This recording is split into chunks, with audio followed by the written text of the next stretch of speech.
What's up, everybody? Welcome to the WaterBros Podcast. As always, we are your hosts. I'm Zach. This is my little brother, Ben. If you're new here, grab a drink, get to the bench, and Benny, it is the postseason for the NFL. The playoffs are here, and we are in semifinals week for college football. What a time to be a football fan. What do we have coming up today, dude? Man, we've got a great day. It is, you can smell it in the air still. It's not that like fall, football smell. It's that January postseason football time. I'm pumped about it. We got to kick it off with some Fill the Jug. We got to start it off that way.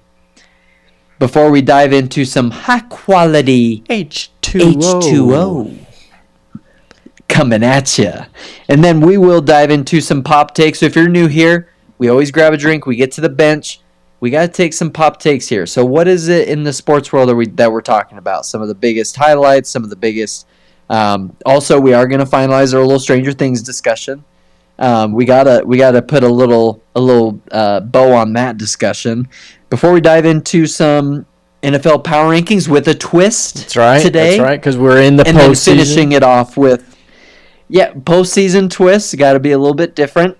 And then we call our shot at the end of the episode. So I'm pumped about it. Yeah. Let's dive right in here. If we got any Miami fans cluing in, stay tuned for our take on Miami because I know you guys loved our disrespect of Ohio State. So we'll see when they win against Ohio State. The disrespect. They did not appreciate it. Yeah, when Miami beat Ohio State, we had to take a little bit of humble pie, it felt like. We did. From all the people coming at us, which, by the way, everybody else picked Ohio State too, so it's not just us. Not unique, but guess what? We're not going to pick them all right, and that's okay. Yeah, no. That's all right. Definitely not. That's the beauty of what we're doing. We're not going to here. bat 1,000. Yeah, that's the beauty of what we're doing. 100%. But exactly. Why don't you tell the people what's going on in your world, Zach? What's filling the jug? Let's fill the jug. Fill the jug for us is we look at something that, hey, this is just making us feel great. Sometimes maybe we'll include something that we're getting over. Benny, I know you've had a busy day, so I'm just, for one, glad to be chatting with you. But filling the jug Amen today, to that. I got to say, we in the new year, new year, new you. Got the New Year's resolutions, but Jay and I have been getting up and working out together in the morning for the last part of December and now into January, and I'm back to work now, and we've kept it going, and so I feel real good about that. This is hopefully going to be... That's awesome. I'm working towards getting that regular habit established. It's always the first thing to go for me, but... That's been filling the jug. It's been fun to get up with her. We both go down. We do our 30-minute workout, get something going, and then we go tackle the day, man. Yeah, then it's a perfect way to kick off the day. Yeah, get to spend some time together, get the body moving. You get some endorphins going. It really is a great way to start the day. And the other, just to tag on to the fill the jug, the other piece. These WaterBros hats, we highlighted them in our Christmas episode that will never come to light. So Jay got this one for me, and obviously had got you one that's the same. So I'm loving the WaterBros Podcast swag that I get to wear today. That's making me pretty pretty filled up in the jug here. Yeah, I was gonna say it's pretty cool to see like our own little podcast brand on a hat. I don't know. It made my day when I got it. I thought it was pretty cool. Yeah, it's a lot of fun. So I'm excited about that. Yeah, and it looks good on. The style. We all know the upside down letters. That's the style that's in right now. That's the way to go. Yeah, they crush it. The tan and black. Pretty sick. It's really clean. I can wear it with just about anything. I'm loving it. Yeah, super clean. I'm a huge fan, and I couldn't agree more. I feel like, hey, ending a Tuesday here is filling the jug for me. Chatting with you, we're getting to talk sports, little water bros. I will say too, everyone was clued in on Rudy's little accident that he had a couple months ago. when he hurt his teeth, got stitches in his lip, Yeah. all that fun stuff. Today, he had a checkup at the dentist, and I was at a work event all day long, so I wasn't able to attend the dentist appointment like I would have wanted to for him. But I got to call him in the car ride there, and he had left his Captain America mask at home because we said, hey, you can wear that, and that will help you like get through the appointment. Yeah. You'll be so brave. You're going to be just like one of the Avengers. It's going to be just fine. And so he was a little concerned that he had ended up leaving it at home. And I was like, hey, sometimes Captain America forgets his mask and doesn't need to wear it. He's still Captain America. He is. And so I love that. I love it. That was a super cute, fun conversation, and like the reality setting in for me that like my son actually believes that. Yeah. What a champion. We told him, hey, the dentist sees all the Avengers just like him. And so I love it. I don't know, that was kind of fun. And Heather told me that during the appointment he was crying throughout the majority of it, but he kept his mouth wide open the whole time. Hey, heck yeah. So he stayed still. He did it. He did what he needed to. Got through hey, it. and that's not easy. So he did. Way to go, Rudy. No. Yeah, Rudy came through. He's a big champ. So that fills the jug. And last week, over New Year's, we got to go to St. George, which was fun. And I got to play a golf round last week, which was an absolute blast. Gotta love a January golf round. Yeah, January golf round, that definitely filled the jug. That was fun. And made me realize that I gotta work on a lot of things in the golf game and hopefully have a good summer. But it was a good start to the year. I'm pumped to be in 2026. Heck yeah, dude. I love it. I absolutely love it. So that's a little bit of, what's filling the jug. Jug is full. It's a new year. We got a lot going on. Like you said, postseason football. But something that really fills the jug for me too is some of that high quality H2O. Heck yeah. The high quality H2O, the stuff that we love, the stuff that we see and just think, man, how do these athletes do what they do? That's what it's all about. Yeah, how do they make this happen? And also, what are this first one? You just illuminated me here on a particular song that is now stuck in my head for this whole episode. What is taking over the internet? Yeah, so this is something I saw. Shout out to Pat McAfee show. They highlighted an absolute dog in the women's college basketball world playing out of Iowa State, so Big 12. Audi Crooks right now is a center who is just dominating college football, and she has a song out right now that just is so catchy. But the high quality H2O moment I want to highlight, because obviously when she's on the court she's crushing it, but she's also crushing it off the court, where she's saying things like, you don't want to be a monster in January playing your best ball in January, you want to be a monster in March. Like, she's just got the right mentality. And yeah, I love it. Absolutely, you want to be a monster in March. That song is so catchy, and it's true. Hey, you're gonna get cooked by Audi Crooks. Yeah, it's way catchy. That's just a banger right there. Stuck in my head all day. She is killing the game. Yeah, 100%, dude. It's hard not to. I mean, and that's one of the things that I love about like today's day and age, that these athletes, they're able to just take advantage of like any and all opportunities that on that NIL, that true like center of what NIL is. It's like, go benefit from who you are and how you perform. Yeah. Like, it's super cool. Yeah, it's awesome, and you just gotta love someone who's breaking records. Anytime you see it, we saw it with Caitlin Clark, who just absolutely exploded women's basketball in the country, and she has an effect similar to how we call it like the Taylor Swift effect. Caitlin Clark in the basketball world has a Caitlin Clark effect. It looks like Audi Crooks is cut from the same cloth, and so it's fun to see. I think so. It's fun to see that just someone dominating in what they do. Yeah, she's cut from the same jib, if you will. Yes, that's right. A little Does Pete Thamel cover women's basketball? I didn't know that was in his bag. I didn't think he would dabble and get invested in women's basketball, but maybe he does in the off season. Maybe he does. Well, there's something you need to know is that Pete Thamel has what some might call a Mary Poppins bag, where there's a little bit of anything in Pete Thamel's bag. If you're not careful, he's just going to pull out any sort of stat. Any conversation he gets into, he's going to have some stuff to back up what he says.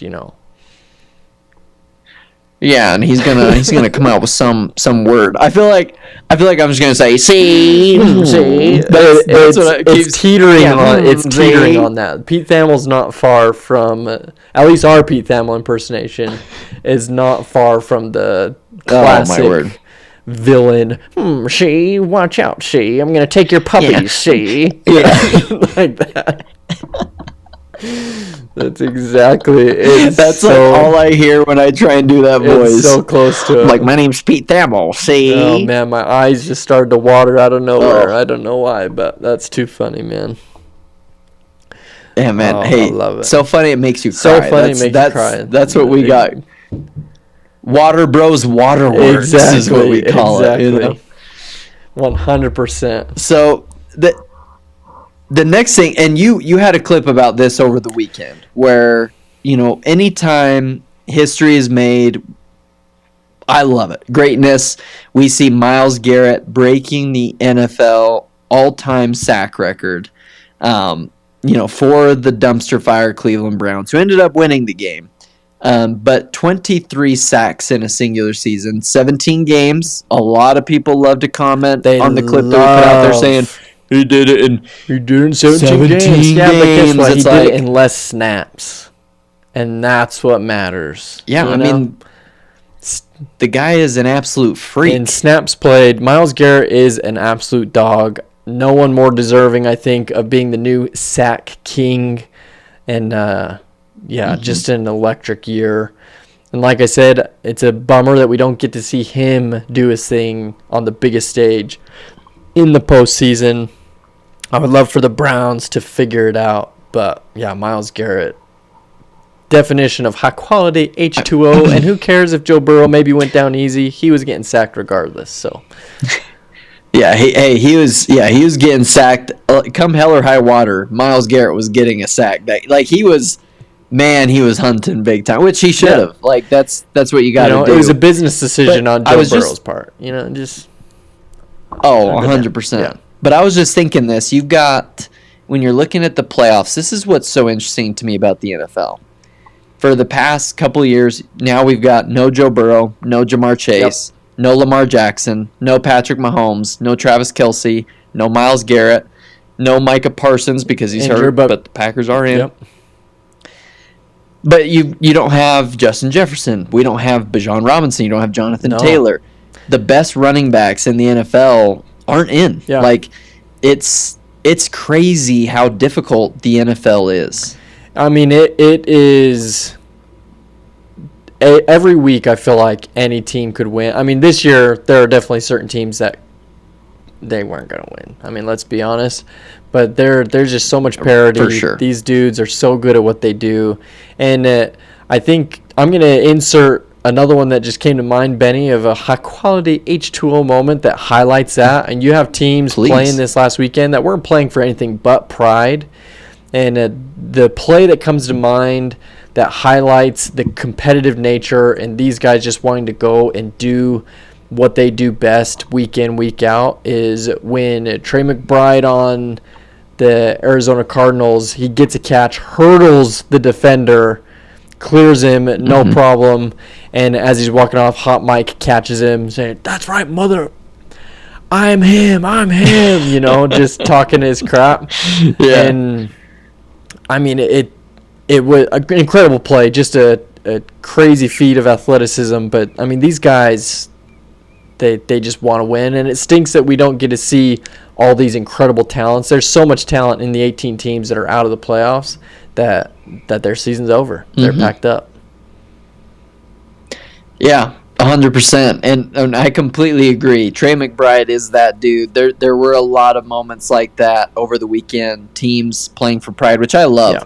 I'm like, hey, you're playing a division opponent. Go get it done, right? Like, I mean, you're paid for this. You're a professional. Let's put good tape on and let's finish strong. So I loved the weekend. I thought that there was some solid football.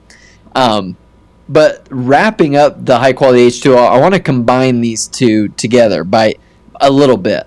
Because that game that ended the Week 18 slate, the last regular season game, Game 272, Steelers-Ravens was absolutely insane. Electric. On Saturday night. Or Sunday night. So good for the last true Sunday night football game. What a way to go out for the regular season. Oh, my word. I mean, all the stakes are on the line. You have Lamar Jackson, who has not had his regular type of season. He has not been very healthy all year. So it's been a bit of a struggle for him and the Ravens, which we'll get into. But being able to see him and Aaron Rodgers face off in that fourth quarter, watching them go back and forth, the Zay Flowers wide open touchdown, and then you've got Calvin Austin juking that guy out of his shoes with the quick little stutter and go, and Aaron Rodgers putting it on him. I was pumped out of my mind. And then the kickers miss an extra point and then a field goal back-to-back. Crazy finish. It was absolutely nuts. And we're highlighting some things that were not high-quality H2O, but that game overall just was. And to see Aaron and Lamar, those guys were putting it in a bucket. They were putting the ball right where it needed to. You got to see them command and execute in the toughest moment with not a lot of time, and the mistakes that put everything at jeopardy for both teams, and ultimately poor Loop's out. I know. I feel bad for the kid. Yeah, it sucks because that's what your whole season is going to be remembered as a rookie, is your missed kick that lost you all the playoffs in the division. And one thing we can be very excited about, though, on the flip side, is we get to see probably in his last season Aaron Rodgers go into the playoffs, and that is very exciting and worthy of some high-quality H2O. H2O. And I'll say 100%. I've never seen Jay more excited about watching a Steelers Aaron Rodgers game. She was invested in that game for sure. Yeah, I mean I don't blame her. I was fully invested. I was rooting for the Steelers. I wanted Aaron Rodgers to win. I love TJ Watt. I love that defense. I love Tomlin. I just wanted to see them win it, and to be frank, I didn't want to see Derrick Henry or Lamar Jackson in the playoffs. I would rather see that Steelers team. But the guy that scares me is the guy who pulled in two bumps, tossed it up in the air, interception. TJ Watt, all he does is make plays. Yeah. That's another one of those players that just game wrecker. And to see him get an interception, Steelers defense was doing everything they could to obviously give opportunities, and you gotta love when an edge rusher gets that interception. I absolutely love it. Oh, it's so electric. And the thing is I always say the reason why I like TJ the most on defense in the NFL is because I feel like every single play he can make something happen. Yeah. I don't know if it's a forced fumble. I don't know if it's a sack, like if it's an interception. Whatever it is, he is going to make something happen. Like, that's electrifying to watch on the defensive end, and that's hard to have, and that's what I think is so special about the pros. Yeah. I think the biggest gap is those guys on defense. Yeah. I agree 100%. They're just they're electrifying in the NFL. Dude. They're so good. Yeah, I absolutely love it.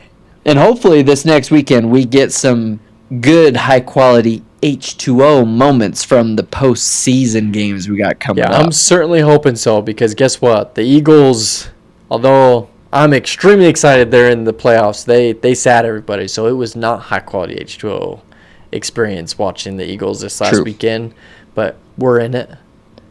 And Benny, we should have filled the jug with that. We both have our teams in the playoffs, which that's so true. Excited. I mean, I would have loved to have the 1 seed, but I am very thrilled that we both have our teams in the playoffs, giving ourselves a chance. We're in the dance, and your boy won fantasy champion. Heck yeah, dude. Yeah, so, hey, just a little bit of this. A little bit of that. All of you trolls on Instagram and TikTok and YouTube, they don't know ball, sell your equipment. Well, guess what? This boy does know ball, and he wins them championships, bro. Yeah, you did, and you smoked. I mean, locked in, executed, crushed. And guess what? I won the losers bracket, so 5th place. Hey, dude, we're winners. I lost plenty, that is for sure. But I did win out on the consolation bracket, so we'll take it. But man, dominated. What a way to go! What a way to go out for your fantasy season, because I mean, Bajan had a crazy game. Yeah, he really was my ringer. So yeah, you're right. I mean, real life Patriots are doing their thing. Fantasy winning a championship. We got the Utes getting their new coach. I mean, there's a lot of good things going on. 100%. And a lot of things to be happy about. A lot of good over here at the WaterBros, man. It's a lot of fun. But that's right. Danny, let's dive into some pop takes. Some pop takes here, which we got to put our bow on this whole Stranger Things conversation. So, the finale came out on New Year's Eve. Yes. I just watched it over the weekend. We are recording on Tuesday, so I was able to watch it on Saturday night. Yeah. So I'll give you my quick thoughts here, because you're more of the, our film, TV, movie expert. So I'll give you my quick thoughts, and I want to hear your thoughts and your comments on it. But you were right. I was overall happy with the ending. Good. So, spoiler alert. Yeah, spoiler alert for Stranger Things. We may say something. Yeah. If you haven't watched it, we may say something you don't want to hear. Skip forward a little bit until we're back to football talk. Yeah, which shouldn't be too long. But I think I was glad that not too many people died. Yeah, I agree.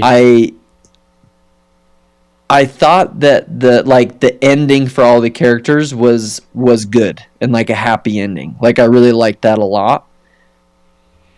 And to be honest with you, the way that the Duffer Brothers put it together, in realizing that, like, hey, the only way we can wrap this up is if 11 goes. Says right? Adios. Like, yeah.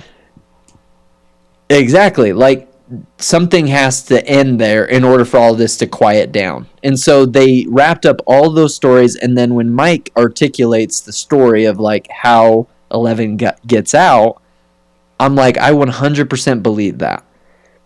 Like, I would like to think that that's real. So I loved that aspect of it. I did think that the killing of Vecna was a little bit, like, too easy.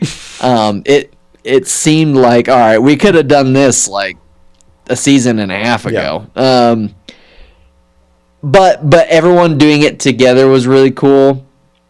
Overall, I was really happy with it. I think, to your point, there was those little things that maybe it's hard to wrap it all up in 2 hours, but overall, I think they did a good job. Yeah, and I think I'll just echo in on that, Benny, for the franchise of Stranger Things. If I look at it as a whole, and you see that last 40 minutes, which is the epilogue, where they're giving you the details of where the characters are in their lives post all of these crazy traumatic events, how can you not be happy? Like, I think they put such a nice bow. They treated those characters, I think, with a lot of love. And for me as a fan, I was happy to see those characters, for the most part, I would say happy, right? They went on to be happy and do things that they love and just carry on.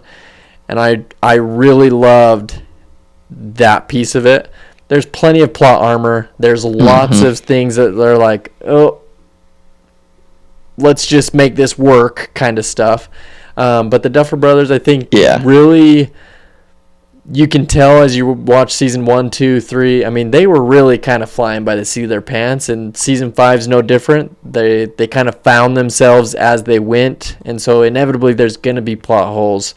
But I think there was some just really great emotional moments, and the speech by Hopper to Elle, and like that whole connection. You get some of the fake out emotional moments with Steve and with Elle, and I love that they leave it ultimately in the end ambiguous of if Elle's alive or not. And so over here, big Stranger Things fan. I'm not disappointed at all. I think the folks online talking this whole what do they call it, complicity gate or whatever, where a new episode is supposed to drop tomorrow, meaning January 7th. I don't know if you've seen any of this, Ben, but there's a whole contingency online of folks saying this whole last episode was all a Vecna dupe, and they're going to come out with another finale. There's more to the story that's yet to be told. And it's like, guys, it's over. Did they tie up everything? No. Did Nancy walk free after mowing down multiple United States of America soldiers, and the government just kind of disappeared and said, all right, you guys go on and live your life? Yeah, there's plenty of things like that you can nitpick. But I'll be shocked if tomorrow a Stranger Things episode comes out. But there's a lot of believers out there that think that's the case. And you know what? Power to them. Hey, yeah. For me, I'm like, hey, they finished it out. They put a bow on it. We're good to go. Yeah. Like, and honestly, like, I get where they're coming from. I feel like the way that they ended it was the way they had to end it. And you're right. The 40-minute epilogue of getting through everyone's story, I thought that was a nice touch. That was my favorite part. It was so good, and I think that's why you can end this season and the whole entire series with a smile and with a good taste in your mouth, because the way they treated that was just really well done, I thought. So, good job, Stranger Things. But I have some people saying, like, yeah, like Heather even said to me, she's like, when we were like teenagers, what was the show that was like this big? Yeah, that, like, everybody was like tuning in. It was just such a different time of television when we were in high school and in junior high. Like it was a different animal, like streaming started to come on strong in like probably high school for me. I'm trying to think when we first got Netflix. Because obviously Netflix, you could rent stuff from Netflix and get like discs and stuff for a little bit. I remember that. Yeah, so you could do that. They launched their streaming, I want to say that was 2007. Which was when it that's launched. 7th grade for me. Yeah, so that's when it launched, and then they hit, we actually talked about this today. One of the speakers at our kickoff talked about Netflix and their rise. And how Blockbuster declared bankruptcy. And did you know that Blockbuster had the opportunity to buy Netflix for like $50 million? Yeah, fumble. And they said no. Generational. But let's be honest, would Netflix become what it became if they had taken it over? Maybe not. That's a fair point. Maybe not. Well, apparently, I didn't know this, but Blockbuster did release a Blockbuster.com, and we're sending DVDs directly to your home, like Netflix, but they did it 6 years after. Yeah. And like too little, too late, brother. It's too little, too late. Yeah, too late. I used to love going to Blockbuster. Yeah, though. That was like one of my favorite things to do back in the day. Well, how about going to like GameStop? So there used to be, and I don't know how national this was, but there's Hollywood Video, and it had the game portion of it attached to Hollywood Video. I don't remember what they called it, but it was just inside Hollywood Video. And there was one on 35th over by our house in West Valley where we grew up. And we used to love going in there, going through all the aisles, like, okay, what game are we going to rent for this weekend? You'd get it for like 5 days, and you just make it as far as you possibly could through the game. And I used to love that. Yeah, Different days, man. I remember. I mean, I was obviously a little bit younger, but I remember those days. Hollywood Video. I can picture it vividly. But now we literally rent all content. Yeah, it's just at your fingertips. That's all it is. Like nothing is owned anymore. Like for our kids they won't ever know. They won't ever know that, the smell of it, but I mean, the smell, but we literally have like everything gets delivered to our door. I remember growing up, we would go to the store. Like I feel like we would have to go all the time. You know what I mean? Like you're just always going to the brick and mortar. But now, I mean, we get our groceries delivered. Probably 80% of the groceries delivered. Yeah, I mean, but they make it so affordable that's like, that's worth my time. No brainer. Just pay $8 or whatever. I don't have to wrestle toddlers in the most tired time of their day. Yeah, I'm good with that. Yeah, that's the biggest thing for sure. I know we wouldn't want to do that, but that was a fun little trip down memory lane. A little nostalgia, and that's what Stranger Things was meant to do: give you a little nostalgia, pull you back. That is what it was. To older times. I mean, say goodbye to childhood, and hey, it reminded us of that. And we weren't even '80s kids, right? We were later, but good show. But Benny, we got plenty of football stuff to talk about, and I can't wait to dive in. Can I start with one question for you? We've got a ton. Yes, please. Okay. Especially because you are very invested into half of this question. Extremely. And I feel like this is the debate going on right now as we lead into award season for the NFL. Who is going to be our MVP, Drake May or Matthew Stafford? Benny, as the resident Patriots fan, who are you giving it to? And is there any doubt in your mind of who you would give it to? Hard decide. I think that's probably the better question for me is like, okay, is there any doubt? The answer to that is yes. I do think either one of them could win. Yeah. And I think that if either one of them won, I'd be fine with that because I do think that both of them have had deserving seasons. With that said, if you look at the advanced stats, the common opponent stats, Drake May is head and shoulders better. He's played better down the stretch as well, which to me makes a big difference. And Drake May is doing this with, it's his second year. It's his first season fully starting. Yeah. First season under Josh McDaniels. First season with Mike Vrabel. Matthew Stafford has had. He's been there. He won a Super Bowl with. Yeah, he won a Super Bowl with Sean McVay, and he has Devontae Adams. He has Puka Nacua, which Puka Nacua is going to be the offensive player of the year. He's unreal. And I think Benny, from my perspective, keep going. I was going to say, from my perspective, I think it boils down to the common opponents. And Drake May has played better against the same teams that Matthew Stafford has played against. And so for me, that's the MVP right there.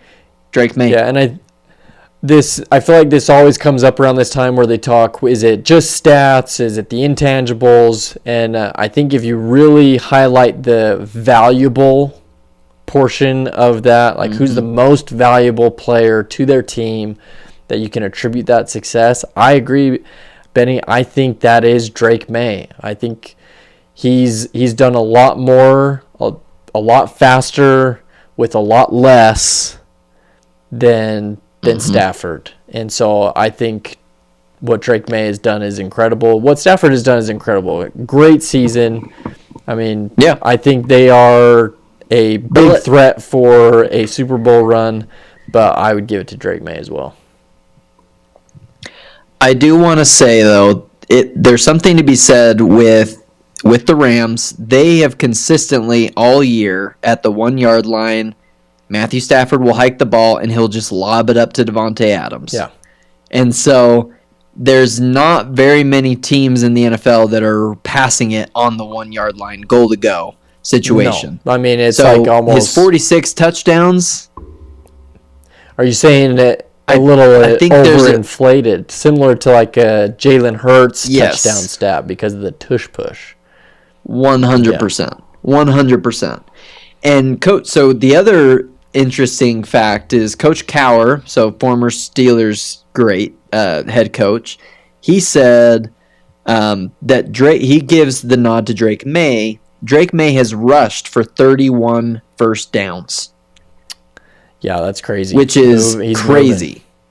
So he utilizes his legs and creating perfectly. A lot of opportunity. And if you watch the Patriots, and then just watching him, if we're talking intangibles, the guy who's got the intangibles is the guy that can run, the guy that's running up the sideline blocking for his running back that cut across 100%. The other side of the field. He's doing it all. Yeah, a great point. That's one Drake of my favorite plays of this season is Drake running down like sunshine from Remember the Titans, blocking for his guy. Like that was so good. Me too. Yeah. Absolutely iconic. So obviously I'm being a homer and anybody could say that and I wouldn't be upset. I like Matthew Stafford a lot. And I like that Rams team, but for me, Drake May, what Vrabel has done, what that defense has been able to do, I think that Josh McDaniels is going to go down as one of the best offensive coordinators ever. Josh McDaniels is amazing. Yeah. And fantastic at what he does.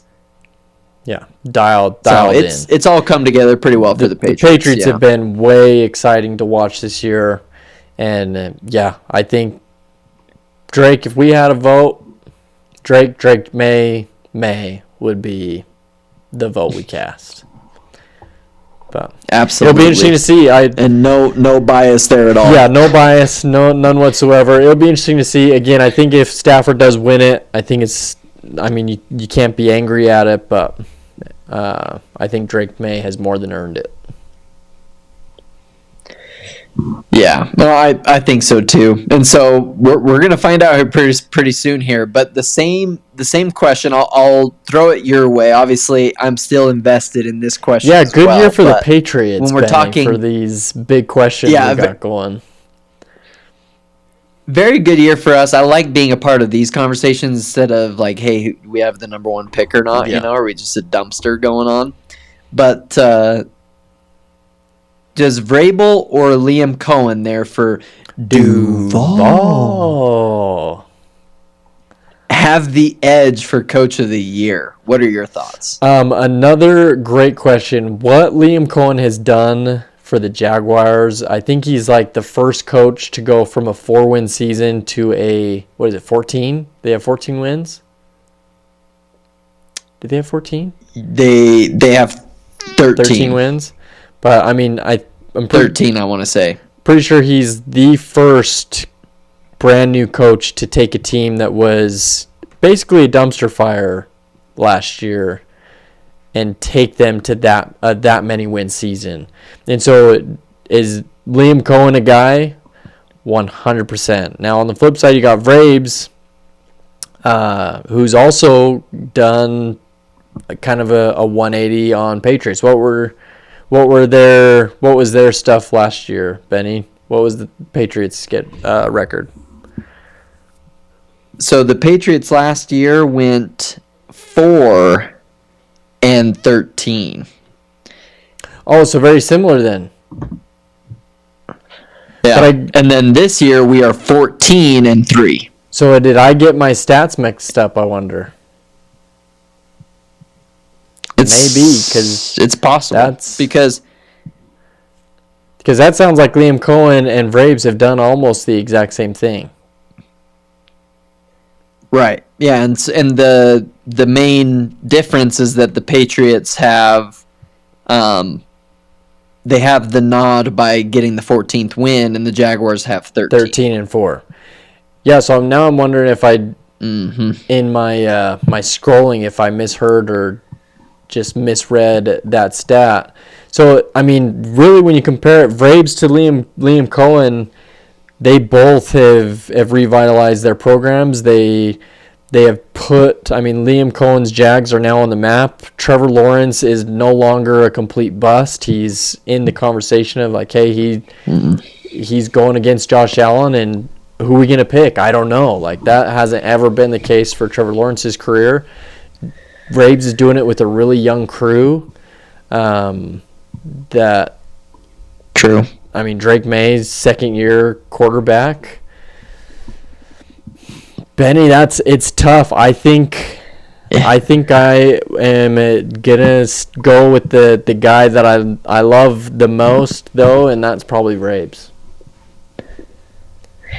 Yeah, I think this is another interesting one where it's like, okay, you can also throw in Sean Payton, head coach of the Denver Broncos, where I think turn that program around. They're still dealing with the salary cap, mess that they inflicted on themselves with releasing Russell Wilson. And look at what they've done. They just are an absolute wagon. So Sean Payton, I think, has come back and proven like, yeah, I'm that guy. Yeah. Which is pretty impressive. So there's a few coaches that I think would be very deserving. Mike Vrabel, as a Patriots fan, I would love to see him win it, because every single game, I love to watch how he sprints off the field and then he greets every player before they go in the locker room. Yeah, it's the attitude for Vrabel I love, and I'm a big fan of that. Yeah, the attitude, and he's just a winner. Yeah. Like, why did Tennessee let him go? Like, he was a coach of the year in Tennessee, and him being able to go back home where he won 3 Super Bowls in New England. He's a part of the Patriots Hall of Fame, and you go 14-3. Crazy. Just barely get edged out of the 1 seed. I mean, you reclaim the AFC East division from the Bills after 5 years. Like, there's so much riding on what he's doing. It's just impressive. As you can tell, I'm fired up about, like, the Patriots have just been so much fun to watch. And that's another thing for the Jaguars too that you can argue in favor of Liam Cohen is they won their division. They have they've done their resumes, although different and have been they're not identical. They really have rebrought the juice to those organizations. So it's going to be. That'll be a fun award to see which way it goes, what people put the most importance to. Yeah, I think that might be one of the most heavily contested awards this year. I agree. To be honest with you, I think Coach of the Year is a tough one. I think, obviously, I think Puka Nacua is pretty clear best offensive player. Him and Jackson Smith and Jigba are probably the final 2 there, but it's wild. I think, Myles Garrett's probably going to get Defensive Player of the Year. Anytime you get the sack record, you probably lock that up, right? Yeah. I'm trying to see when is the last time the Jaguars won their division. I want to say it was Blake Bortles. 2021? Jalen Ramsey was still there, so I think it might have been a few years before that. They just had a great defense. They had Blake Bortles. I think that may have been the team that won the division, but not 100% sure. Oh, AFC South, they won it in 2017. 2017, okay. Yeah. So that's a long time. That's longer than the Patriots. That year they did go to the AFC Championship game. So. Yeah. Oh, just a sec. Mr. Blake Bortles. So they won 2 as part of the AFC South, 2017 and 2022. And then they won 2 when it was AFC Central Division, 1998, 1999. So 2022. So you were the 2021 really close then. there. Yeah, good memory, dude. Okay. Impressive. All right. Encyclopedia. Yeah, because I knew the Blake Bortles one, but I didn't think that was in the 2020s. I just didn't remember if it was 2017, 2018. But yeah, no, I'm very interested to see that. And obviously, that's like the high-quality H2O side of coaching, right? We've got all of those coaches that are in the playoffs, but there was some big news this week. Following that banger of a Ravens-Steelers game. John Harbaugh and Mike Tomlin had played each other 44 times in that division. Crazy. And 44 would be their last. They both have been there as so John long. Harbaugh got fired. He's out of Baltimore. Absolutely nuts. What were your thoughts on first of all that first hiring, and then we'll dive into maybe some of the other firings across the NFL? Yeah, I think the writing was on the wall for both teams, which is what's so crazy is that was a competition for the division. But I think if that kick goes in, Tomlin's out of the door today, not John Harbaugh. But unfortunately, the holy water in the end zone worked, and the ball went right. And so Loop and Harbaugh are out of the door in Baltimore. I think it's one of those situations where, has Harbaugh brought success in Baltimore? Yes. Have they consistently come to kind of the biggest games, the need to have it to really solidify the legacy and fallen short? Yes. So does it make sense to shift gears and try to go do something elsewhere? I think it makes sense for both. I think John Harbaugh, great coach. I don't think he's going to have a problem at all getting a job, for one. But I think it's probably time to split ways when you just consistently can't get it done in the organization you're at. Yeah, I think it's interesting. I don't know how much of like this season is on him, to be honest, especially with just a hurt Lamar Jackson. Yeah, the most injured I think year. we've seen Lamar go through the season. I mean, he really didn't look like himself a good chunk of it. But that's just the reality of the NFL, right? Yeah. A lot of it always just falls back on the coach. At the end of the day. It's really sad to see that, but it's like, hey, it happens every single year. You know, Shefty always likes to say this on the Pat McAfee show, where he's like, okay, they're always like, all right, who's on the hot seat in the middle of the season? Like, all right, how many coaches do you think will be fired? He's always like, look, it's going to be between 6 to 8. Yeah.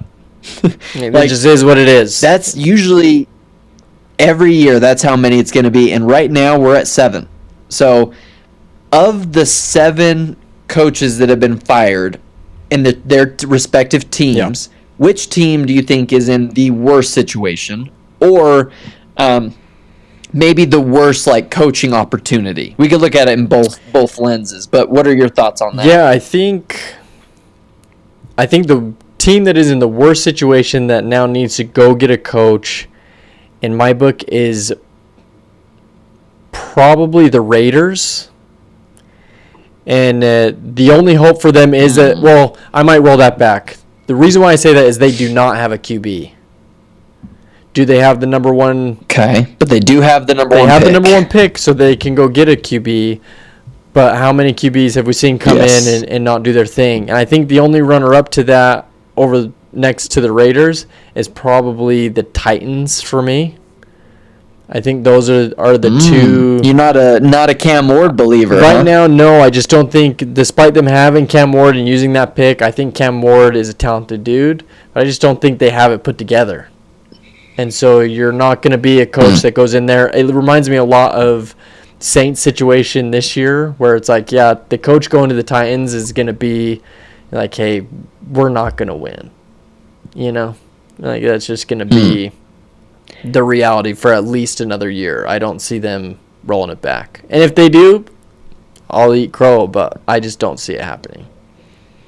What do you think, Benny? Interesting. What is your worst? I actually have are you totally different? Yeah, I do have a different view on this. I actually don't think the Raiders is the worst because they have the number one pick, and I do like that Tom Brady is an owner there. That's the only saving grace, though, Benny. And that puts a lot of faith in Fernando Mendoza being a guy in the NFL. I will say, of those teams, the Raiders arguably have 2 of the best young stars on their team of those 7 teams. They have Brock Bowers and Ashton Jeanty. No, that's fair. They have some weapons on the offense. That's fair. The Raiders need to figure out an offensive line. That's been their biggest problem. I think a new coach, I think they can figure it out. But I think that the worst situation is the Cleveland Browns by a pretty wide margin. They still have Deshaun Watson on the roster. Yeah. No, this Dylan Gabriel got benched after he got injured. Shedeur Sanders, I don't like. Yeah, he looked fine, and I think he could be a serviceable starter, but I don't see him being a superstar. They have 3 quarterbacks that I don't even think they know what direction they would want to go in.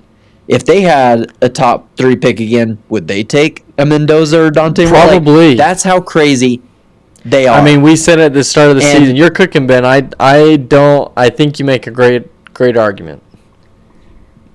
I will also say they are paying $40 million to a defensive end who is fantastic. Myles Garrett. Yeah. He's getting paid a boatload of Great money. player. And guess what? That defense can be as good as you want it to be. It still doesn't matter. Because guess what? I think that they would be very smart to actually give that job potentially to like a Jim Schwartz, their defensive coordinator. Let him run the show. He's been fantastic, and he's been a head coach before. That might not be a bad hire, but I do think that would probably be the best case scenario for them would be to hire within. I think the Browns are a dumpster, personally. No, that's a very fair argument. I mean, they do the Browns, as we have said many times on this podcast.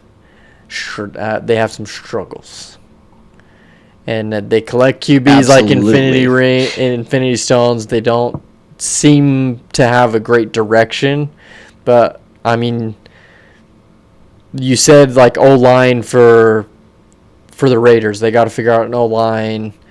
I feel like the Titans are probably in the same boat. I didn't watch a ton of their games, to be quite honest, but I feel like every time I heard about Clem Ward, it seemed like he was scrambling, trying to create. So that seems like they're probably in a very similar position there. But I don't know. I think there's some similarities in some of those teams. But if we're looking at the inverse, right? So which team has the best situation? So we differed on worst situation. Yeah. So I'm curious your thoughts on who is best positioned from those that fired their head coach. Yeah, as a coach wanting to get a job, I think I'm going to give my 2 again on this that I think would be best situations. And I will just give it a shout out. I think the Giants isn't a bad place to go. They have a lot of moxie, a lot of vibes on that offensive side with Jackson Dart and Cam Scatterbo. I think they have good pieces that they could be a good situation. I think they just have a lot more still to do, but they're in the right direction. But I think the no-brainer, Ben, is Falcons aren't a bad job to land in at all. You have a QB, Michael Penix, as long as he can stay healthy, and you have Bijan freaking Robinson, one of the greatest players in the game right now. And then I'd be remiss if I didn't say the Ravens wouldn't be.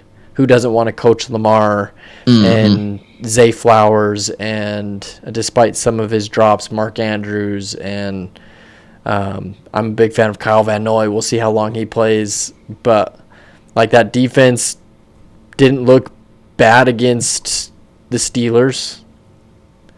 I thought they had some good moments, but Ravens would not be a bad spot to end up either. Yeah, I think I'm looking at it pretty similarly. To be a little bit different, because I had 3 teams in mind, right? But I didn't want to just come up here and say, well, there's 3 teams that have the best situation, right? I think that you're right. Those top 2 are pretty clear. It's kind of like a 1A, 1B Ravens Falcons. And I agree. I really like those 2 teams. I love the Falcons. I like the young players they have. Kyle Pitts had a resurgence. They might re-sign him. Like Drake London's legit. Number 1. They have a lot of weapons on the offense, Benny. Tons. They just invested in 2 pass rushers, and James Pierce Jr. and Jalen Walker. So they have a lot going for them. But I want to throw out a different team that has yet to be said by us, and that's the Arizona Cardinals. Interesting. I think that the Arizona Cardinals is actually very interesting to me because I think that there's a lot of people that would probably want to go play in Arizona. Like, that may seem stupid, but I think it's an enticing place to play if they can just figure out the quarterback. Jacoby didn't play terrible. I think Kyler Murray's cooked when it comes to Arizona. I think he's got to get out. What if you get a guy like Tua? What if you go give Tua a fresh start, bring him to Arizona? Which Miami has done. I mean, they've moved away. Players. They've moved away from Tua. So I think I've seen that speculated as like, hey, why don't you just do a swapsies? Send Kyler to Miami and Tua to Arizona and see what happens. And then they have some weapons I just too. wanted to make sure I mentioned them too. Yeah. No, it's interesting. I think if I had to choose any of them, I would choose the Falcons. At the end of the day, I'm with you. I like the Falcons the most. Yeah. I think I like that job a lot. And I mean, how can you be mad about swag and swag? I mean, Kirk running the QB room, even if he's not the guy playing. You got that veteran support. He still brings the vibes. Someone who can go and get you games if you get someone who's dinged up. If you can just get the right pieces in there, So, yeah, I like it. I agree, Benny. Black Monday took plenty of victims so far, and we'll see if more are to come. Yeah, it definitely took some victims, which, speaking of the victims, it's the coaches, right? So of all of those coaches that lost their jobs, whether it was earlier this season or today, which coach has the best chance in your eyes to go somewhere else and get success? Yeah, which coach can plug in somewhere and go get it? And I think, this is maybe a dumb or leading question just because it seems too easy. But, it's got to be John Harbaugh, right? Like, he's got to be the one who just goes, sets culture, and starts winning. You see Jim Harbaugh with the Chargers. He's obviously got them in the playoffs this go around. Does John go plug in somewhere new and revitalize a group? Yeah, no, I think that is the easy answer for sure. I'll throw out a different name. I was waffling between two because I felt like, yeah, John Harbaugh's probably the easy given. Like, I think he could go somewhere and embed a culture, but he's won a Super Bowl. Yeah. He's done it. That's a Super Bowl winning coach. And Pete Carroll has won a Super Bowl too. He got fired by the Raiders, but guess what? Pete Carroll's also 73. Could he go coach somewhere else? Yeah, but I'm not including him. I think that for me it was between, I really like Jonathan Gannon in Arizona. I think that Jonathan Gannon being fired by Arizona, I get it. He had 3 losing seasons. I like how well he coaches on the defensive end. So I like some of the things he could potentially do.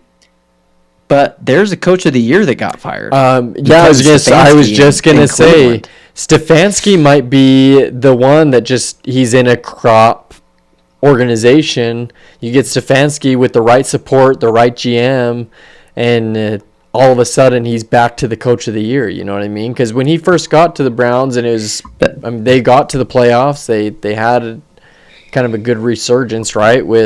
That was with Baker. And then they made the playoffs with Baker and then got rid of him. Yeah, they got rid of him, which was stupid. Crazy. But I think Kevin Stefanski would be my answer. No, that's a great take, Benny. To your point, just give him a good organization behind him, good ownership, some belief, and I think he could go get some success somewhere else. That's not the Cleveland Browns. So follow-up question, where would you like to see Stefanski go? Where do you think that, if of the open jobs, where would you plug him to have that success? Does he stay in the AFC? Does he jump over to the other side? Do you put him like Stefanski with the Falcons or Stefanski with the Giants and Jackson Dart? Where would you put him? I wonder I wondered about the Giants. I think it'd be a little bit better if Yeah, I wonder if the Giants or the Falcons would be like a good fit for him. I'm just curious how he would be with a young quarterback because I don't really know how well he's done with young quarterbacks. Yeah. So, fair. Yeah, so I'm like, does he just do better if like he has someone established? Maybe, but maybe the Giants or Falcons would be a great spot for him to land and get some good people behind him. I don't love that the Giants retained Joe Shane. I think I don't know about the general manager there in New York. Yeah. I think they might need to figure that out. But I don't know. It's interesting. It's a wild world coaching in the NFL. Yeah, it's a tough gig. And it's going to be fun to see where people land, what new head coaches we see come onto the scene, because inevitably we're going to have some new faces. Not all of these guys who got fired are going to go land other head coaching jobs. And so... yeah, I'm very excited to see where the coaching carousel will take us in the offseason. It'll be fun. Agreed. Yeah, and so to finalize it out, though, on coaching questions, to your point, hey, the Steelers-Ravens game was basically not only a game for the division, but almost a game for the coaches' jobs. Yeah, 100%. Where it is very possible that if the Steelers lost, that Tomlin could have lost his job. But if they lose their wild card game against the Texans on Monday Night Football, do you think that the Steelers pull the plug on the only ever having winning seasons Mike Tomlin? Yeah, I think this is a really tough one, and I think first answer is the fan base will call for it. I think they will definitely clamor for fire Tomlin, fire Tomlin, fire Tomlin. That just seems to be the vibe that they are giving off as a fan base. So Steelers, let us know if that's where you're feeling. But that I think the fan base will clamor for it. The only thing that I think might save Tomlin is the fact that Browns and Ravens just lost their coaches. And so maybe you say, hey, now's our chance. Let's keep things stable. These folks are going into kind of a retool, refigure things out stage. Who knows who's going to be plugged in at coach? Let's try to take advantage of the situation. But can you imagine 3 brand new coaches in that division? Honestly, it's like Bengals. I don't know what they're doing. They should fire their coach. That's what I was just gonna say. Yeah, I don't know about fire the Bengals. Coach and GM and start over there. I don't know what they're doing, but I feel like they have to be locked in because they just paid all that money to all their top guys. That's an interesting situation there in Cincinnati. Weird organization issue over there right now. But yeah, Benny, if they get blown out by the Texans, just even if not blown out, but just hammered down, if they get. Yeah, I mean they need to win a playoff game. The Steelers, I think they have to win to save Tomlin's job because it'll be too loud for them to keep him. I think. Yeah, I hope that that he keeps his job because it's just been so impressive what he's done. But I agree with you. I think it's getting too loud over there for them to lose just yet another playoff game, another wild card matchup to just go out one and done. And unfortunately, that's not going to be good. It's one of those things, too, where, we see it in college football, that the pace of coaching turnover, if you don't win in a year, you're done kind of thing. Both Harbaugh and Tomlin have been with their organizations for forever, like 17 years, each of them, right? Plus. And so... Yeah, plus, yeah. Even though you have won consistently and have never had a losing season... Are you getting the ultimate goal accomplished? And if the answer is no, it's adios. So if you go and lose to the Texans, I think Tomlin's out. Yeah. Hey, well, you heard it here first, folks. So tune in to next week. And I love Tomlin. We will see. Don't bum me out. I really like Tomlin a lot. I know. I like him too. But sometimes, they get to the point where they're like, "Hey, it's time to move on." Yeah, and that could be their reality. But they do have a very aging roster too. They've got some older guys on that team. Yeah, I agree. So they might just say, "Hey, we're starting all the way over." Yeah, they just got to retool completely. Good point. I mean, they're going to be in a little bit of a rebuild situation here very fast. Yeah. So maybe they're like, "Hey, does Tomlin want to rebuild?" Right. Because Bill Belichick didn't do a very good job at that. Yeah, it's hard. Like it's hard. He didn't like. Obviously, if you miss on a couple drafts, it's hard to get good talent. It's over. Absolutely. So it's interesting. A lot of weird coaching situations out here. Very much so. And Benny, I think I'm going to use that as a segue. We are an hour deep into this podcast. We've talked so much great NFL. I'm going to segue into just a little bit of college talk. We don't have to live here for long, but there are a couple things we have to talk about in semifinal week. And that is, there's a coach in college football that I think any NFL team would be dumb not to at least call and inquire about Curt Cignetti and the Indiana Hoosiers and what he has done with that squad. He, I think, is the best coach in football right now. Curt Cignetti is incredible. Yeah, he's absolutely fantastic. I agree with you. I think that what if it's a 2-for-1 situation in Las Vegas? Curt and Fernando. Curt Cignetti, Fernando Mendoza. Hey, I didn't even think about that. That would be crazy. I'm pretty sure they are absolutely going to call, and they should. Wouldn't you? I don't think it's likely. I don't think it's likely that Curt goes. I think he wants to do what he's doing. I think he loves taking these young guys. He seems like the true coach where he's like, I love taking these young men, and doing what he does to help them be better, reach their full potential. I mean, listen to Fernando Mendoza talk about him. He just gushes about being bought in on the Curt Cignetti train, Yeah. And so, yeah, I mean, Fernando Mendoza is also just a great kid. So it's that's a very hard team not to root for. 100%. 100%. They are a great combo. I love the meme going around right now where it's comparing the nicest guy in the world, Fernando Mendoza, with the coach who never ever smiles, and it is just the perfect duo. It's the grandpa from Up and Russell.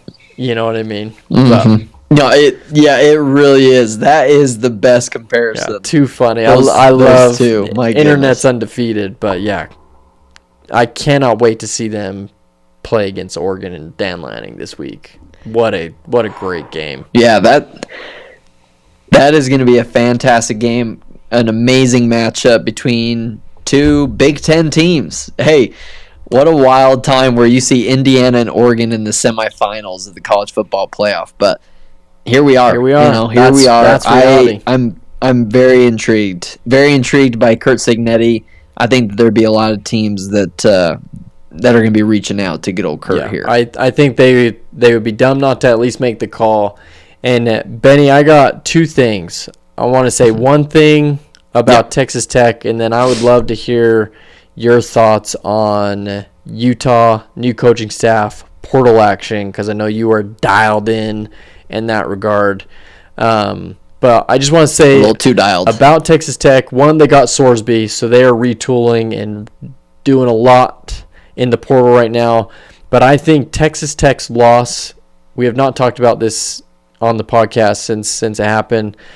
Their loss is the worst so far in the playoffs. And the reason for that is they laid an egg, and I think Big 12, who already struggles to get respect, is just going into another season where they're like, hey, your best team completely laid an egg. And that really bummed me out. So, yeah, I think that I agree with you. I think that offensively it was really poor job by Texas Tech not being able to move the ball, turning the ball over in opportune, not opportune times, right? Making it very difficult on themselves, but making it look like the Big 12 just, didn't look good for BYU. This is your best team collectively. Yeah, lost to them 3 times. Yeah. So not ideal, but I agree with you. Like, it was a bad loss. Alabama got absolutely boat raced by Indiana. So there were some very boring games so far in these first couple weeks. Like, we got the JMUs and the Tulanes of the world, but there have been some games that have made up for it. I will say, regarding Brendan Sorsby, that is also the largest NIL deal to date in college football. Crazy. What was the number? It was like they are apparently guaranteeing him $6 million. Yeah, I saw it was a big million, which is crazy. And I mean, they've added other players. They've added one of the top defensive tackles. They added an edge rusher from San Diego State. They have added a lot of talent already. Texas Tech is not done. They are going to continue to be good. They've got a ton of money. They got they're going to be tough to beat. They got the real throw the money at it model. Yeah, 100%. And from the Utah perspective, what's been going on, I'll fill you in on some of the key things that I'm excited about. So obviously today's January 6th? Yeah. Yeah, January 6th, which interesting date in history. Fun fact. But today, January 6th, Morgan Scalley got introduced officially as the head coach at Utah. And I have been consuming a lot of content about Morgan Scalley. I've been listening to, and he even said today, he's like, I'm excited for you guys to meet the assistant coaches, like interview them, because I'm sick of talking. Tired of doing the press junket. Yeah. Yeah, he's like, this isn't me, right? But he is such a Utah man. I mean, he has family relations to the Garfs. Oh, I didn't know that. He has, and his grandpa played at the U. His, dad played at the U. Utah guy, he grew up, 100%. Played at Lone Peak, yeah. He is the definition of a Utah man. He was recruited by Ron McBride, played for Urban Meyer, coached with Kyle Whittingham, played for Kyle Whittingham. He has been baptized over and over and over again in the transitions and the life of Utah. So there was a feeling of so much confidence in hearing him talk. So what's been interesting to me regarding the portal is that our best players on defense are the ones that have entered, because it's the defensive coordinator that became the head coach, which I find a little interesting. I think that it makes sense from the aspect that they could get and see what the landscape has for them, money wise. If I see Smith Snowden go to BYU, I'll be so mad. If I see him go to Oregon or Michigan, I'd be like, all right, that's fine. You're going to a bigger program, or we understand. But if he just goes down south, I'll be. Oh, I will especially after they just lost extremely frustrated. They just lost Jay Hill. I don't. Yeah, I wouldn't get that. Why would you do that? I wouldn't get that at all. But with that being said, so we've had our best three players of note that have entered the portal are John Henry Daly, who's one of the top portal entries in the country. Yeah. Smith Snowden, a cornerback who's played offense well. He's incredible. And then Teo Johnson, who I think he's a stellar safety. He didn't have his best season, but he is an incredible player. Actually, he's probably the main reason why on defense, we beat Kansas State this season with that returned 2-point conversion. Yeah. So we took some hits there, but we did get 3 commitments today in the transfer portal. First and foremost, we got Ethan Day, defensive end from North Texas. Right. So North Texas had an incredible season. I love it. He's joining the squad. We got the 6'4", 306-pound Lucas Samsula from Wyoming, run stuffer, defensive tackle. Okay. Who's just going to be plugging up the middle, which we really need. That line. Yep, we need that. So I love that. And then losing a safety, we just got the commitment from Marcus Wimberly, who redshirted at Oklahoma, did not play this season. He has 4 years of eligibility. He is a safety, played 2 ways, but Scalley recruited him out of high school, and he was heavily considering Utah. And now he's found his way. All right. I love to see that relationships matter. I love to see that we're getting folks in on the defense, because we need that to be stout. Yeah, we need to. All the portal is all college football is in today's day and age is retooling. Yep. You've got to retool and keep the train moving. The other really cool thing, I mean, we hired some. We'll have to dive into some of the coaching hires more throughout. Especially once the portal ends and who we know we're going to be having as team, as players. But the coaching hire I was most excited about is Jordan Gross being the offensive line coach. I was going to say I'm most excited about him as well, Benny. I mean, you look at his hands, it's like, yeah, that dude is just he knows how to move some folks around. You can just tell. Yeah. Absolutely. Do you know where he's coming from? I don't know where he's coming from. I just know he was an NFL guy, like 8th pick in his draft when he went, but I don't know where he's actually coming from. I didn't see that. Yeah, so talking about me being too dialed in, right? I've just been into way too much of this. But Jordan Gross, yes, he's in the Panthers, Ring of Honor, number 8 pick. He had an incredible year. He was 3-time All-American at the U. He's a great player. But he was just barely the head football coach in high school at Fruitland High in Idaho, where Kelvin Obot, our number 1 recruit, played for Jordan Gross. Interesting. Okay. Now his position coach in college is going to be Jordan Gross, there's a lot of reasons to hire him. But the fact that we get to keep our highest ever recruit, and he's coming with his coach, that's huge, right? Like that. Yeah, there's familiarity. Consistency. It would not surprise me if we see another true freshman starting at left tackle this next year, and it's Obot. Yeah, I love that. That would be awesome. I love that. That'll be really cool to see that unfold, see that connection. We've seen the success that comes when a player follows their coach. So the high school to college transition, that's going to be fascinating. I'm very excited about that, and it's been fun. I mean, college football is amazing. I love what the Utes are doing. I think Morgan Scalley is the perfect man for the job right now. He has passion. He has fire. He just says, he's literally, and he said this to Holly Rowe in a one-on-one interview where he's like, I have done every job except coach offense. Yeah. Right. He's done everything from graduate assistant. He's been there. Special teams. He's done it.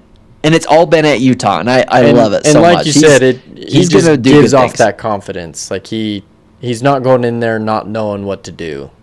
And I love it. He's learned behind some really great head coaches, and can't wait to see what Scally does. But I think you make a great point, Ben. We should break down the new coaching staff in further detail. Maybe we can do a Utah coaching episode in the postseason. That seems like a great time I love that. To chat it through. Yeah, we could dive in. But before we call our shot, I have one question for you, and just our quick take on this. Which rivalry will Coach Whittingham think is more intense? The Utah versus BYU, where he's coming from, or now the Michigan versus Ohio State? Yeah, I think this is a great question. I've been thinking about it a little bit, and I think it's a no-brainer answer that it is the Michigan-Ohio State game. You think it'll be that much more intense? I do. Yeah, I think that one's got a lot of fire. The only reason why for Whittingham it's close call is because he played at BYU and then he coached at Utah. Yeah. So he knows, and he's lived that rivalry. But I think from obviously he's going to feel that juice every single time. But you're going to Michigan. It's one of the top 5 jobs in the country. Yeah. Well, guess what? Ohio State is that exact same situation. Tons of pressure on the game. It's also a top 5 job. Year. So,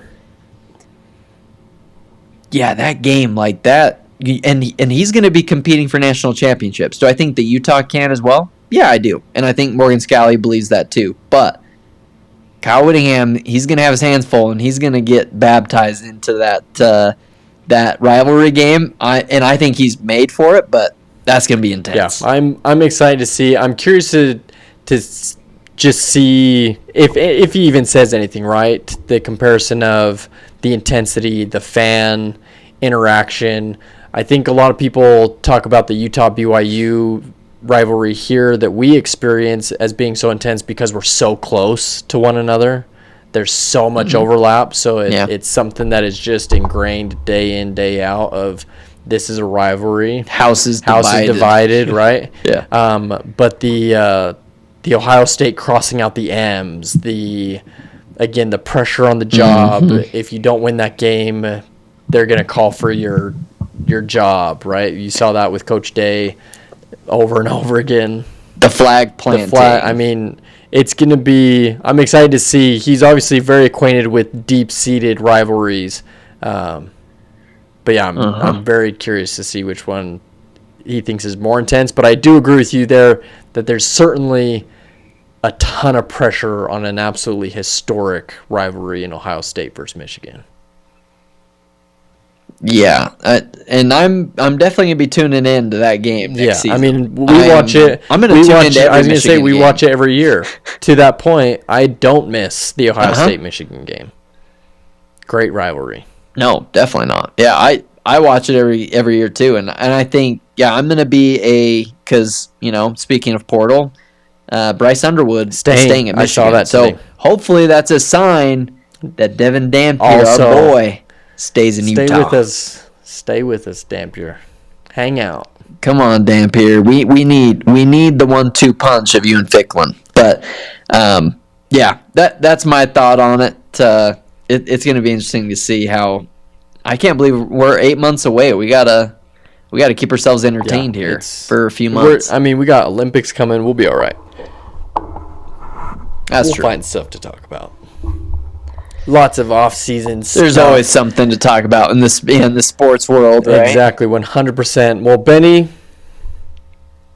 different day for our power rankings that we're going to be doing today. We're not going to do the same top 5 AFC, top 5 NFC. What we are going to do is maybe give our teams that we think have a legitimate shot at a Super Bowl run.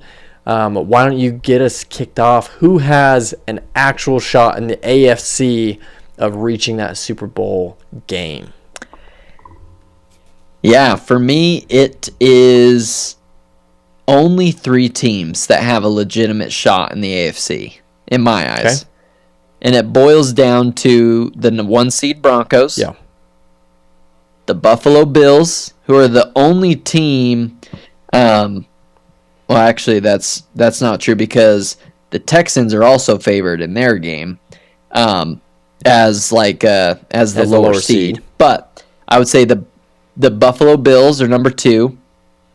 Josh Allen terrifies me, and now he doesn't have kryptonite, Patrick Mahomes to get through. But he may have to deal with his new kryptonite, and that's Drake May. So the Patriots.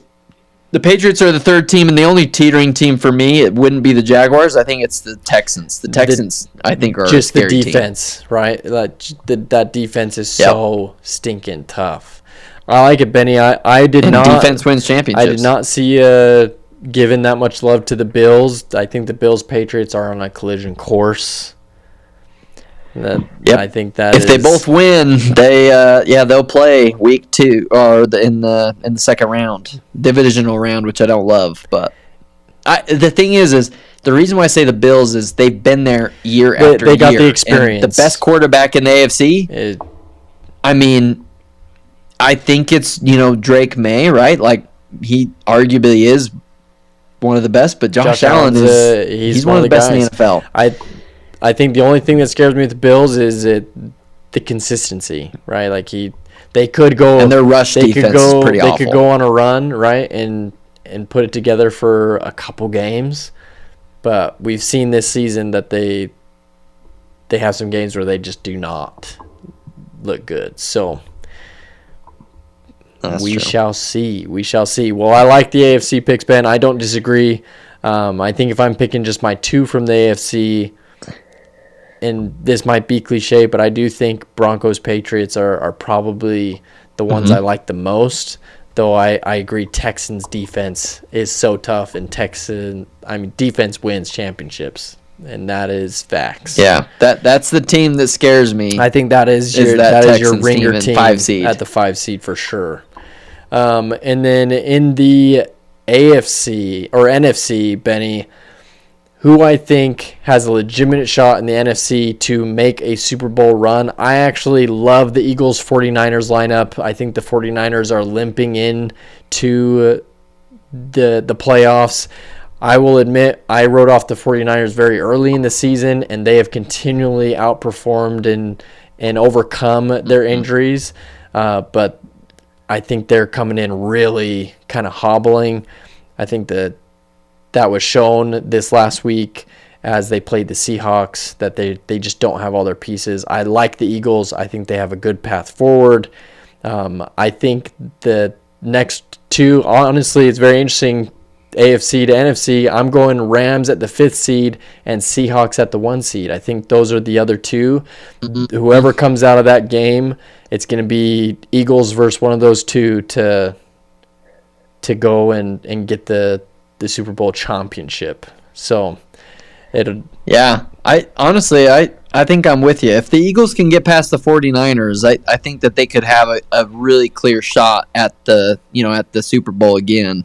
When I was looking at some odds, the two teams that have the best odds to win the Super Bowl, it was on LinkedIn, I actually saw it from like Boardroom, are the Eagles and the Bills. So interesting. Those are the two, probably most experienced teams in the playoffs. They've been right? there and from being there every year. That experience, and that does matter at the end of the day. Having that familiarity with those games, the longer season, that makes a difference. Mm-hmm. They know how to do the rehab, go a little further. Obviously these other guys are professionals; they'll do just fine, but they've done it. That makes a difference. Yeah, and for me, I think I trust the Eagles and Rams the most in the NFC. Those are my two, ring. Like I think those two teams are dangerous and they have the best chance at getting to that bowl. Yeah. No, I think it's going to be that Seahawks Rams. Not to just write off the Panthers, but Seahawks Rams. That's going to be a heck of a battle. That's going to be so good. Yeah, and we'll see what the Bears can do. That's an interesting divisional matchup. Green Bay favored in the wild card. It's a game that they split this year, so it'll be, very interesting to see who comes out of that. But I think either way, I think that's a winnable path for the Eagles. Yeah, I think so. Yeah, I can't argue with you there. Though it's, all I can say is it's going to be fun. There's some really good matchups. In the wild card that I cannot wait for. So it's gonna be a fun weekend. 100%. But to be honest with you, my weekend is gonna get started before we pick the semifinal games in college football. I got a little college hoop surprise because one of my Christmas presents is tickets to the Utah BYU game at the Huntsman Center this Saturday. I am gotta love some college hoops, dude. Great gift. Shout out Heath. She knows what. She knows me what's well. Gonna fill the jug for you in that regard, and that always does. Going to the Huntsman Center to see the running Utes. It's gonna be. I am very excited to see the running Utes, but also to see potential future Jazz player AJ DeBonsa. Incredible team in BYU, 100%. Yeah, they are very, very good. So I am excited for that game. And in the spirit of calling your shot, I'm going with the running Utes at home to upset the Cougars. Hey, I love the pick. I am going to differ from you. Unfortunately, when it comes to basketball, I do not have a lot of faith in our running Utes.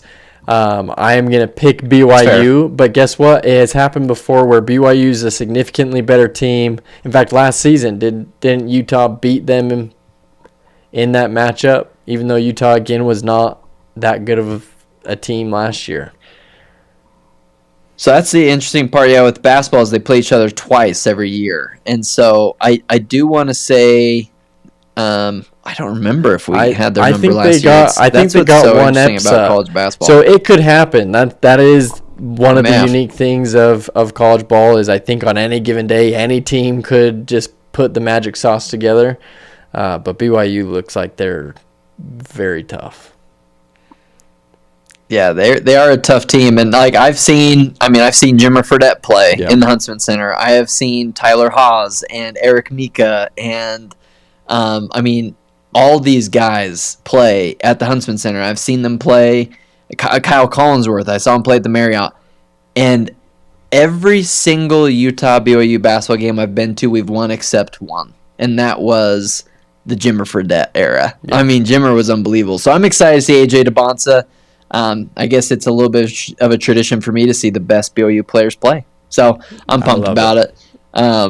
It'll be a lot of fun. That brings us into our official Call Your Shot, though, to end today's episode. We've got semifinal college football playoff. Starting us off, Zach, I am currently up 1. So we've got 3 games left to pick. There may have to be, we got to differ somewhere. So, first game, Miami Ole Miss. What are you thinking? So, Benny, after seeing what Miami did in the quarterfinal round, I am going with Miami to win the semifinal. Their defense looked unbelievable. Ole Miss, great story. I think their coaching room just got gutted even more. I think 6 of their coaches now are going to LSU. So they're a ship without a captain, it seems. I'm going Miami to end Ole Miss's story. You know, in the spirit of being different, I was waffling on this game. I like Trinidad Chambliss. Give me Ole Miss. I love it. And guess what? Fun fact, LSU put this in the contract for Lane Kiffin. The fact that Ole Miss won that first game, LSU is paying Lane Kiffin $500,000. For every game Ole Miss wins, they will pay him the bonus, which is crazy. Which is so crazy. If I'm Ole Miss, like if I'm those players, I am livid that man is getting paid for the hard work they're doing. And if I'm Lane Kiffin, I'm figuring out some way to donate some of that money somehow, like figuring something out. Yep. Because crazy, it just feels so skeevy. Yeah, I mean, even the fact that he was there, we can talk about this another time. But the fact that he was there at their game and like just bringing noise and commotion when he decided to leave them, just stay away. It's like just get out. I don't love it, but okay, Benny. Yeah, I'll go Miami Ole Miss. I like the story. That's going to be a heck of a start on Thursday, but on Friday, Oregon versus Indiana. Indiana. Hoosiers. I think this one's pretty straightforward. I think we're both leaning Indiana. We both picked Indiana to win the CFP, so I'm going Hoosiers. I am not hopping off the Kirk Cinetti train. Indiana looks so tough. They're the only team to break the first round bye curse for the current college football playoff model. Oregon's defense, I think, will be... And did it dominantly. I mean, just... They Alabama to Bama, right? Like they Nick Saban'd Bama. Yes. And I think Oregon and Dan Lanning are going to be a great fight. I think they're going to put Mendoza under pressure. Their defense will show up. But I just think Indiana, they have that unity, that discipline, that defense plays together. Mendoza's a great leader. Kirk Cignetti's got everybody dialed in, has all the details. Let's go Miami and Indiana in the Natty is what I'm obviously setting up for. Yeah. You know what's funny is I think you're right. I think it is going to be Miami, Indiana most likely. I like the Ole Miss story, but man, I'm excited about it regardless. If Indiana just wins out and they win the national championship and they go undefeated. Unreal. Oh my gosh. I mean, Kirk Cinetti already said it, but that movie's going to be so good. It is going to be so. When he says, like, hey, all I do is win. Google me.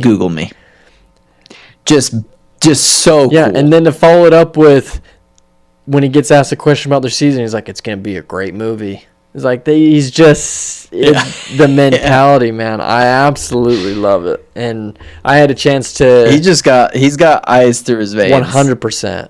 and I had a chance to meet some Indiana folks that have now moved to Utah, but they live like 25 years. Their son's a big Indiana fan, and to listen to them gush about that program and how much they are loving this situation is like, I love it for you. I mean, if you're a Hoosier, yeah, absolutely. What a time. It's so fun to watch. Yeah, it is really cool, and it makes me hopeful for my Utes. Yeah. You know, that we can make it to the mountaintop. We can go dancing. Yeah, you don't this. need all the 5-star recruits and everything else. That is not Indiana. No. They just have the right guys with the right pieces with the right motivation, and they play a heck of a game. Which they also have retooled. The right commander-in-chief. They retooled and got their quarterback. TCU's quarterback is going to Indiana for next year. So. Yep, Josh Hoover. That was the rumor, and he can sling it. So we'll see how he does up in Bloomington, Indiana. Yeah, crazy. So, Benny, with that said, let's brother, cap this off, dude. Lead us out. What are we getting into It now? is wild. It is wild card playoff time. We are going to do our blitz picks. We don't have to go as fast, but let's get it started. First matchup coming from the NFC. We've got Rams, Panthers in Carolina. Where are you leaning? Rams, Panthers in Carolina. I'm going Rams. I am going Rams as well. I see them as a bit of a wagon. Packers, Bears. Give me the Bears to beat the Packers in the wild card. Yeah, I think that's a good pick, Benny. I am going to just differ from you. I think the Packers have what it takes to get the job done against the Bears. They've done it once already this year. I'm going to put a little tentative faith in the Packers to get a little bit of a rile on the Bears. Wow. Okay. Fun note, you are up one, by the way, on these picks. So I do have to differ from you a little bit. Got to hope for some upsets here. Third game, Fly Eagles Fly. Eagles Fly, playing baby. in Philly against you already know the 49ers.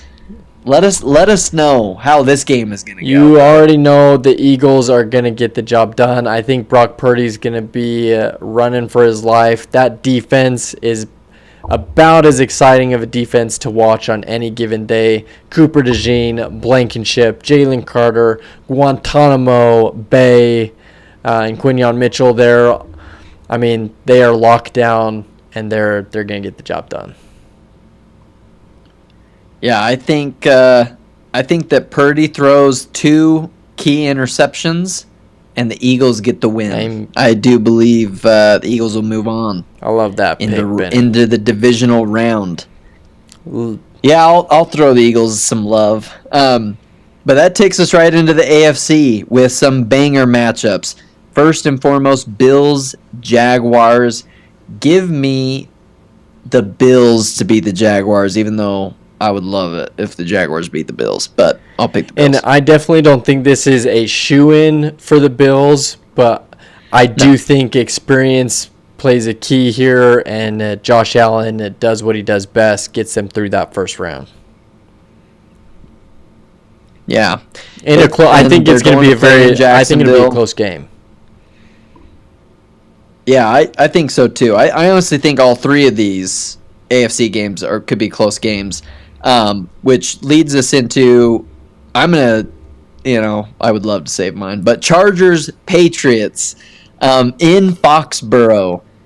You want me to pick this one first? You got the second seed, Benny. I'll say it. I'm Go Pack Go to beat.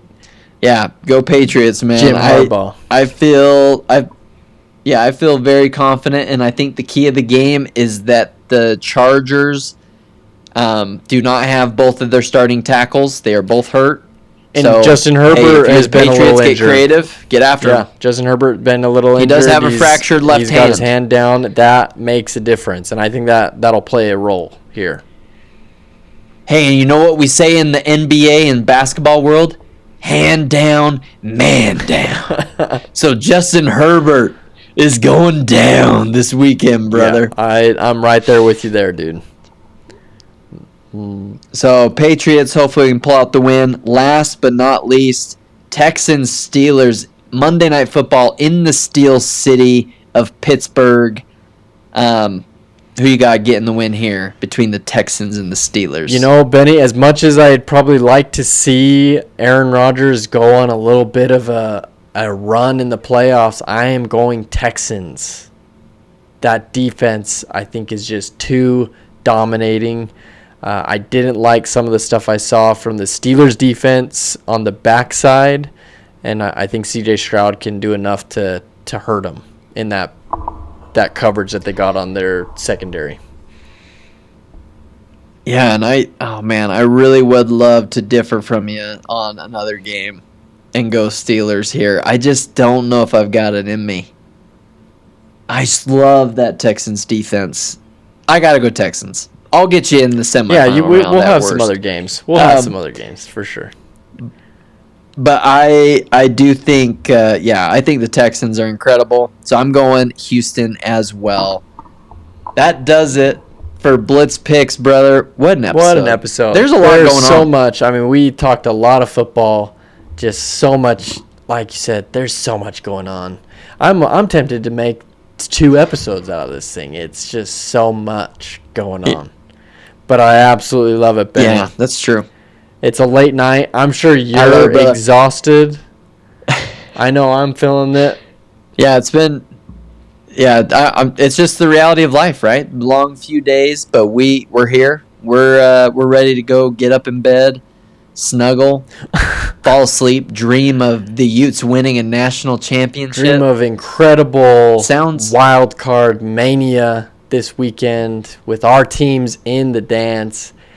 And yeah, let's dream about Patriots Eagles Super Bowl that I didn't get to watch when I was on my mission, and I am excited to see the Patriots beat them down. How electric will that be? The year we start the podcast is the year both of our teams go to the Super Bowl. That will be incredible if that is the case. Well, how crazy is that? Because that's what happened to the Kelsey brothers. That would be a wild thing if that happens. It would be very wild, and we would have some fun debates leading up to that game, I'm sure. Time. And right now, I'm pulling for it.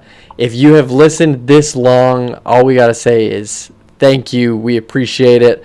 Please rate, review, follow us on social media. Send us your comments. Let us know how we're doing. But we love that you join us on the bench. Benny, what do we tell the people as we sign off today? Hey, stay hydrated, ladies and gentlemen. Thanks for listening. Adios. See you later.